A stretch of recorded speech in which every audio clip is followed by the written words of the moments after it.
Nous, on est l'entreprise Cavaltré. Et donc on est prestataire de services par traction animale. On travaille en ville et en forêt.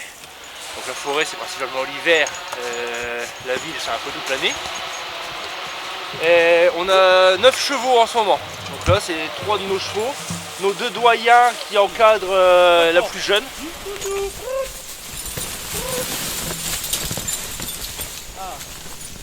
Donc on existe depuis 11 ans et donc nous notre principale activité, donc on fait du débardage et du travail en ville. Donc en ville on fait du ramassage de déchets, de l'arrosage, de la balade, de la tonte, tout ce qui peut se faire avec les chevaux, nous on essaye de le faire pour valoriser nos traits du Nord. Donc aujourd'hui c'est des traits du Nord parce que c'est une race menacée, elle est en voie de disparition. Donc par le biais du travail on essaye de les faire vivre et de leur donner un but. Ah, super. Et la société est basée où? Alors la société est basée à Saint-Amand-les-Eaux et les chevaux sont aux écuries à Bruges-Saint-Amand. Voilà, vous en avez combien de chevaux? On a 7 chevaux au travail, une jument poulinière et une jeune jument de 2 ans qui va prendre 2 ans l'année prochaine qui sera là pour renouveler cheptel plus tard. Et ça fait combien d'années que vous travaillez de cette façon? Donc 11 ans qu'on est en activité depuis 2011. Voilà. La conduite au cordeau. Donc je tiens une seule ficelle qu'on appelle un cordeau et une seule ficelle pour un cheval. Donc un cordeau par cheval. On conduit principalement au geste, principalement à la voile, reste au geste. Donc on dit 60% à la voile, reste au geste. Donc pour aller à droite, je dis yeux et je fais des petits à-coups. Les chevaux savent qu'il faut qu'ils aillent à droite. Et pour aller à gauche, je dis ar et je reste en tension sur mes cordeaux. Et là, ils savent qu'ils doivent aller à gauche. La jument à gauche, c'est ma jument de main qu'on appelle ça, la jument d'affilée. C'est la dominante. Donc c'est elle qui mène les 2 autres. Donc je me réfère beaucoup à elle. Quand je tourne à droite coup, il faut que je ralentisse mon cheval de droite, donc le cheval de long tour qu'on appelle ça. Je le ralentis carrément pour que ma jument de gauche puisse faire un grand arc de cercle autour de lui. Et mon attelé doit tourner d'une seule pièce. Allez, on y va. Allez, les enfants. Ça prend. Yip, yip, yip. Oh. À chaque fois qu'on ramène un arbre, j'étudie ma trajectoire pour déposer le suivant. Donc là, je vois que ma place de dépôt commence à se remplir sérieusement. Donc là, j'étudie, je regarde, et je vois qu'ici, là, j'ai une place et que le prochain, je vais pouvoir l'amener ici, là, juste à côté, en faisant enjamber celui-ci à mes chevaux, et ils auront la place ici pour stationner. Et moi, j'aurai la place pour retirer ensuite la chaîne. Je vais retirer ma chaîne, reculer. Oh, voilà. Je retire ma chaîne de mon arête de poisson. C'est ça ce qu'on appelle une arête de poisson. En fait, la chaîne est simplement glissée. Voilà, une maille est glissée dans l'arête. Et les chevaux tirent rien que grâce à ça. Donc je décroche. Voilà, comme ça je suis en sécurité. Je peux mettre mes mains au niveau du crochet. Voilà.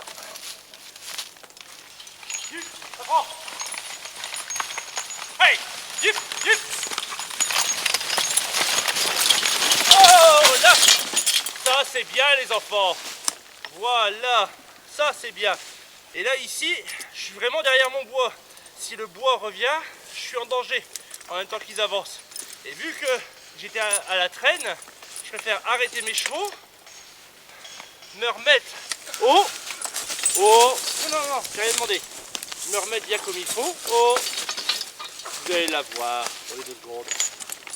Me remettre bien comme il faut et repartir. Plusieurs fois ils se sont arrêtés. Alors quand ils commencent à galérer comme ça, je préfère les arrêter de moi-même et les redémarrer. Plusieurs fois au redémarrage, ça n'a pas été du premier coup parce qu'ils ne sont pas mis ensemble dans la charge. Quand ils ont été ensemble, ils l'ont emmené. Oh là.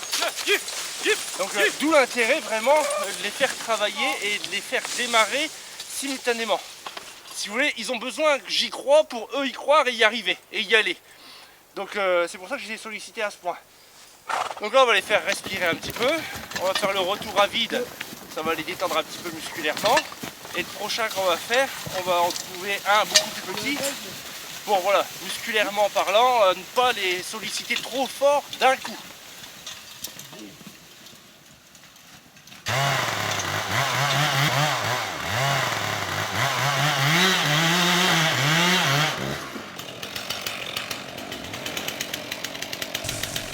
Alors là pour l'histoire, c'était un arbre encroué.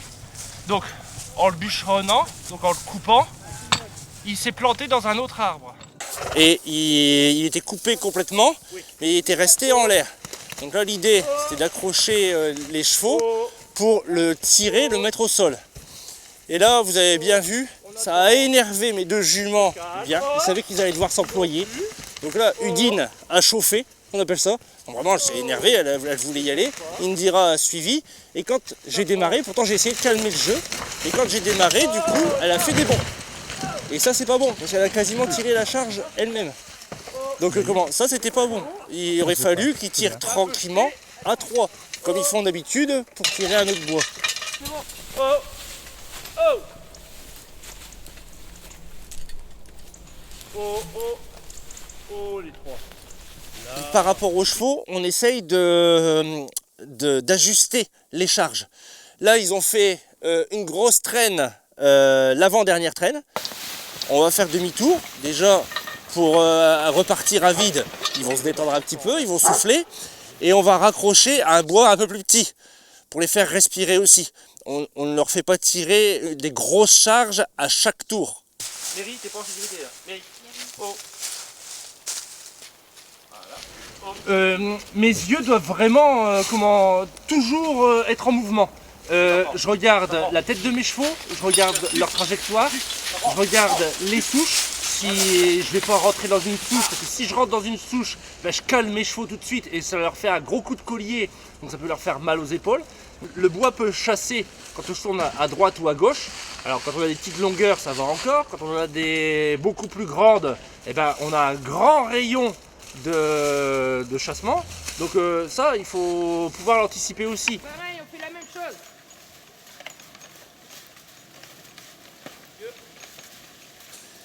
Quand je démarre la traction, le principe de base très important, c'est que les trois chevaux démarrent ensemble, le plus calmement possible. C'est facile à voir si ils sont ensemble.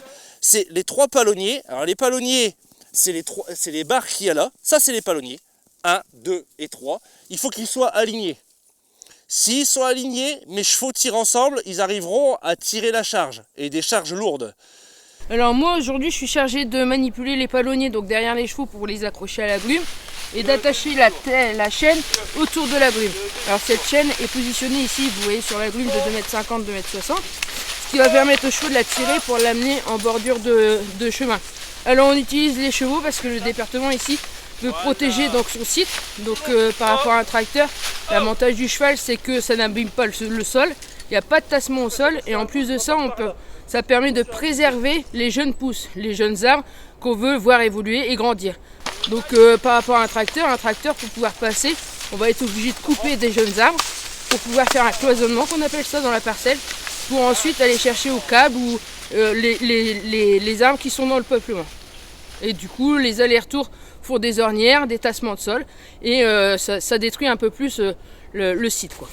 D'accord, donc le débardage est une activité qui a lieu surtout au mois de décembre ou c'est toute l'année? Donc oui, en fait, l'abattage se fait généralement en période hivernale, donc fin d'automne jusqu'au début de printemps, parce qu'en fait on est là aussi pour protéger la nature, donc il y a la faune à protéger, le nichage des oiseaux, au printemps les naissances du gibier, donc on intervient surtout principalement de l'automne, fin d'automne jusqu'au début du printemps.